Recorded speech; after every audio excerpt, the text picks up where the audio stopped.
I am the #1 vlog fan. It is so good. Thank you. I don't think it's actually really good, but today's episode, really wild. Dude, I have a Seeing as you kind of started it weird, like how you didn't really do like a real start of the vlog. Yeah, we haven't really even done like a vlog. Oh, I didn't do like the intro.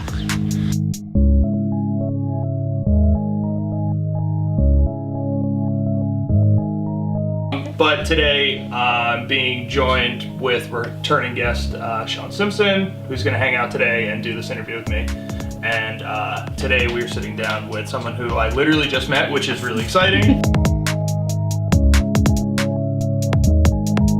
All right, Nick, come here. Give it to me. Give you what? The story you were just gonna tell. So I'm at work. I take appointments to help people with their problems that they're having.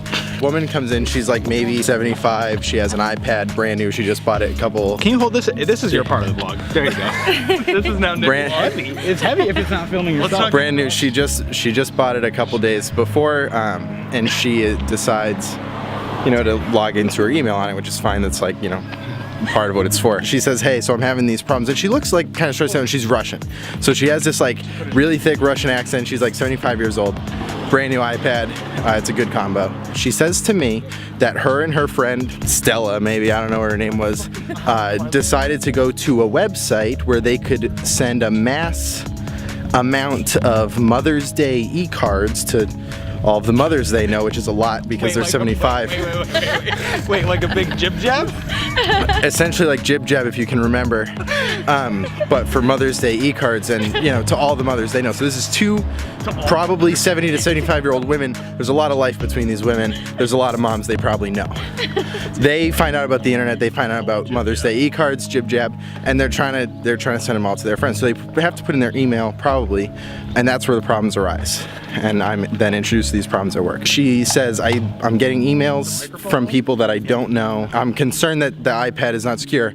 Can you tell me if the iPad is secure? And I say, the iPad is secure. And she says, well, thank heavens, because I was really concerned. And I was like, okay, this was easy. I thought I was gonna have to go into the details of how secure it is, but she was cool with just that sentence. Lucky me, the iPad is secure and she's good. She says, okay, but I'm getting these emails that I don't think that I want them. And I'm like, that website probably got your email. And now they're sending you junk mail. Like, have you heard of spam and junk mail? And she's like, yeah. And she starts to look like really like bummed out and concerned. And she's like, kind of looking away from me. And she's like, I have to show you the email I got. And I'm like, I don't know that I need to see the email. And she's like, look what Rachel said to me. Rachel's a new character in this story. I haven't heard of Rachel. Rachel, she doesn't open the email. This thing is heavy. Hey. I can just see a minimal amount of, the email, but it says from Rachel E, subject line, fuck you. Whoa! The rest of the Rachel E is mean? Yeah, it says fuck you, and underneath that it says, hello, you are going to hell, F you, ... And I'm reading this, and I have this 75-year-old woman looking at me, tearing up. Like really getting choked up. She's like, she's being so mean to me. And I, in a professional setting where I'm supposed to, fix issues and make people feel better, start cracking up. And I'm laughing in this woman's face, and she's looking at me like mortified, and I'm like fired at this point, And I'm like, she's like, what? And I'm like, Rachel's not real. I believe that the woman did leave the store thinking that Rachel is real still, but by my laughing and my explaining to her, she felt better. She asked for my manager, and I was like, you really don't have to do that. She goes up to someone who looks like a manager, taps him on the shoulder, and tells them that there was no one more perfect for her than me, which is crazy because I just laughed in her face as she showed me an email that said such mean things to her. We're out here with Big Nick. Hi. Dude, I have to do this because of how tall you are. So I'm surprised the camera didn't stop recording during Nick's story because it was so long. So we're gonna take photos of Jordan for the AV Youth. I don't think you can see her because sunlight's garbage. So let me set this up somewhere.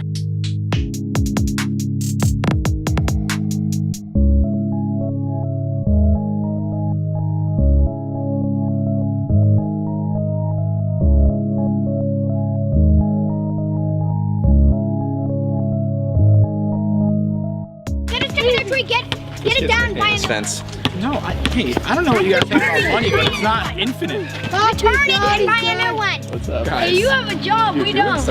I don't. This is my job. I can't break the toy. The toy's not a toy, it's more of a tool.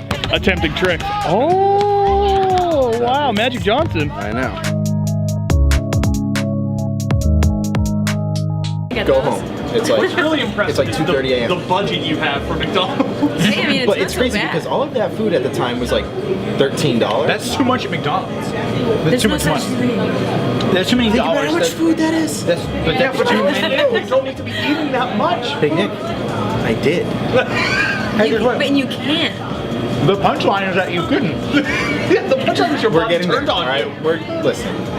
we're getting there. I get home. It's like 2:30, 3 in the morning because it takes a while to order the food. You know what I mean? I get home, strip down to my boxers, semicircle of food around, Netflix on my lap. Eat the food till like 7:30 in the morning. Wednesday morning, I wake up, 2 p.m., roll out of bed, go to class from 2:30 to 6:30. Let's say I do work, so I get the 2 McChickens, no less extra mayonnaise, go to work. 10 p.m. rolls around, but then Evan wants to hang out until 2 a.m. when I have to move my car, so I go back to school. I go to McDonald's, I get 2 McDoubles, no pickles, 2 McChickens, no lettuce, extra mayonnaise, 2 4-piece chicken nuggets, extra ranch because I like to dip the burgers in ranch, 2 crispy chicken go wraps, 4 chocolate chip cookies, and a medium chocolate milkshake whipped cream. I go home, it's like 2, 3 in the morning. Strip down, semicircle, Netflix, 7 a.m. I fall asleep. This was my life for like a semester, okay? I won't Proud of you. live through that order again because the people at McDonald's had to live through it for months. So you just get like the 3 of them and you get the idea.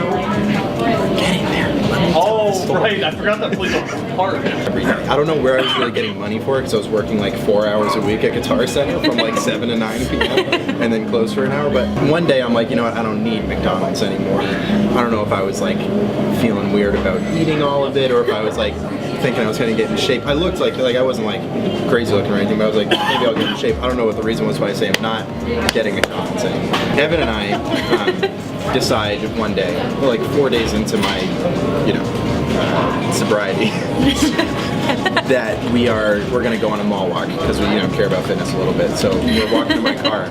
And my car is down this like flight of 100 steps from the main campus to the commuter lot. And we get to the top of the stairs, and I am hit with the most excruciating, just gut-wrenching, body-crumbling pain of my whole life. And I start like yelling, and I'm like curled over myself. I'm like, I need help. And he's like laughing at me because I'm curled over, like basically in tears. I'm like on the sidewalk, curled up. I'm like, ah, because it's kind of like a sharp striking pain. Yeah, like I was getting stabbed or something. I don't know what that's really like, but I imagine it's close to this. And I'm like on the side, people are walking by, like try not to look at me, try not to laugh, whatever. And I'm like, Evan, you need to take my keys, help me down the stairs, bring me to an urgent care because something is wrong. He grabs me, we're getting down the stairs. He's laughing the whole time. I'm screaming, crying. Oh my god. We get close to the bottom of the stairs, and my brain just goes, Nick, you need McDonald's. The answer's obvious. And I'm like, hey, Evan.